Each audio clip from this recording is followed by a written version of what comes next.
Bem-vindos a mais uma aula da Escola Bíblica Dominical.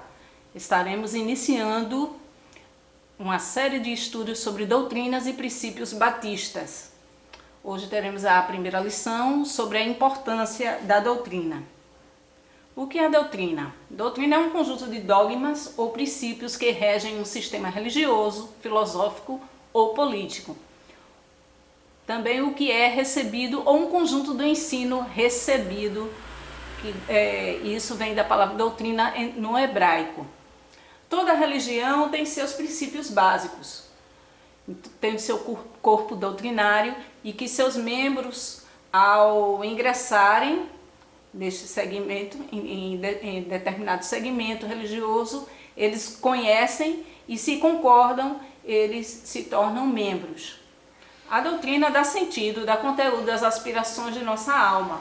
É a base para aquilo que nós acreditamos. Alguns fatores para o descaso com relação às doutrinas, e o primeiro deles é o ecumenismo evangélico prevalecente.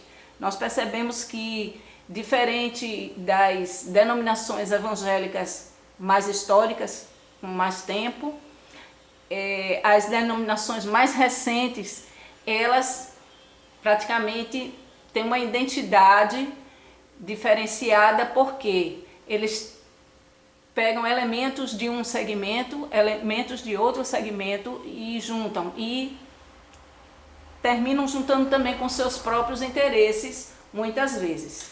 Então, o ecumenismo evangélico, ele é muito prevalecente nos nossos dias, e que é uma mistura, que não há uma identidade doutrinária de certas denominações. A falta de gosto pela leitura, de um modo geral, isso até também pela questão do acesso, ou pelo gosto, ou pela falta de incentivo no decorrer da vida, e também a falta de leitura da Bíblia. Esse que é o mais interessante, porque se determinado segmento religioso diz que aquela doutrina que eles acreditam não está inserida na Bíblia, então é muito fácil ensiná-la sem ter a cobertura bíblica. A ausência de liderança segura no falar e no escrever. Também isso lideranças que não se prepararam teologicamente, lideranças que não têm segurança naquilo que creem e, ao falar, não passam essa segurança. Então, esse é um dos fatores para o descaso com relação às doutrinas. Jesus Cristo e a doutrina. Nós vemos em Marcos capítulo 1, versículo 22, e maravilharam-se de sua doutrina, porque os ensinava como tendo autoridade e não como os escribas. Jesus Cristo tinha uma relação intensa com relação à doutrina que foi recebida de Deus por ele e era ensinada por ele, aos seus discípulos, a todos que o ouviam. E poderia ter alguma semelhança com relação ao ensino, mas frequentemente as pessoas identificavam que havia um diferencial naquilo que Jesus ensinava com relação aos escribas, fariseus, saduceus e outros grupos religiosos da época de Jesus. Era que Jesus tinha autoridade, Jesus acreditava realmente e vivenciava aquilo que ele ensinava. Um outro texto, no versículo 27 do mesmo capítulo de Marcos, nós vemos: e todos se admiraram a ponto de perguntarem entre si, dizendo: que é isto? Que nova doutrina é esta? Pois com autoridade ordena aos espíritos imundos e eles lhe obedecem. Nós percebemos que Jesus Cristo, ele tinha autoridade e poder e comprovava aquilo que ele ensinava na prática. Jesus se confrontou várias vezes com os religiosos do seu tempo.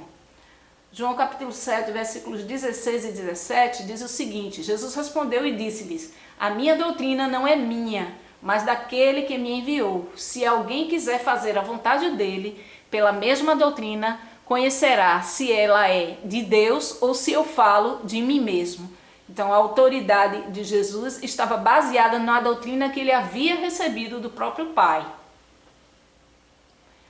Mateus 16:12 diz o seguinte: então compreenderam que não dissera que se guardassem do fermento do pão, mas da doutrina dos fariseus. Quando Jesus falava do fermento dos fariseus, não era relacionado ao pão, mas à doutrina dos fariseus, que vez por outra mostrava muito radicalismo e pouca prática. Eles eram tidos como religiosos hipócritas, porque eles ensinavam, exigiam muito dos outros que se praticassem aquilo que eles ensinavam, mas eles mesmos não praticavam. Então ficaram conhecidos como um grupo de religiosos hipócritas. Na igreja primitiva também a doutrina era de suma importância. Note em Atos capítulo 2, versículo 42, que eles perseveravam na doutrina dos apóstolos. Veja que nesse momento a doutrina já é denominada como doutrina dos apóstolos, porque eles receberam diretamente de Jesus. Então eles perseveravam na doutrina dos apóstolos, na comunhão, no partir do pão e nas orações. Veja que a doutrina, ela vem em primeiro lugar. Então a questão da comunhão, do partir do pão e as orações estavam todos baseados na doutrina que eles pregavam e eles praticavam através dessas ações, da comunhão, do partir do pão e nas orações. Paulo, o grande teólogo da igreja primitiva, os primeiros anos da era cristã, toda a doutrina cristã bíblica está baseada nas suas cartas, principalmente Gálatas, Efésios, 1 Coríntios, o livro de Romanos.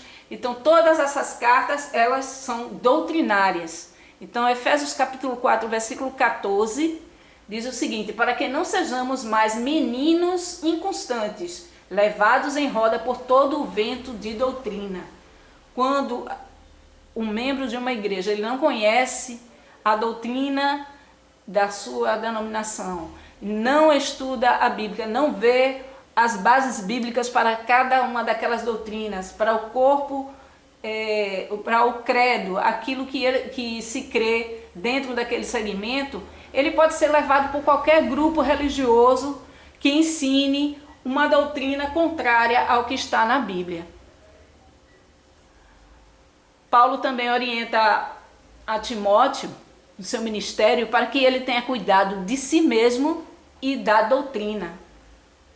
Porque a doutrina ensinada pelos apóstolos, pelos líderes cristãos, ela deve ser não somente pregada, falada, mas também vivida na prática diária. Nós vemos também a segunda carta de João, nos fala, em versículos 9 e 10, sobre a questão de outras pessoas que venham ensinar uma doutrina diferente e cheguem na sua casa, como deve ser o seu procedimento.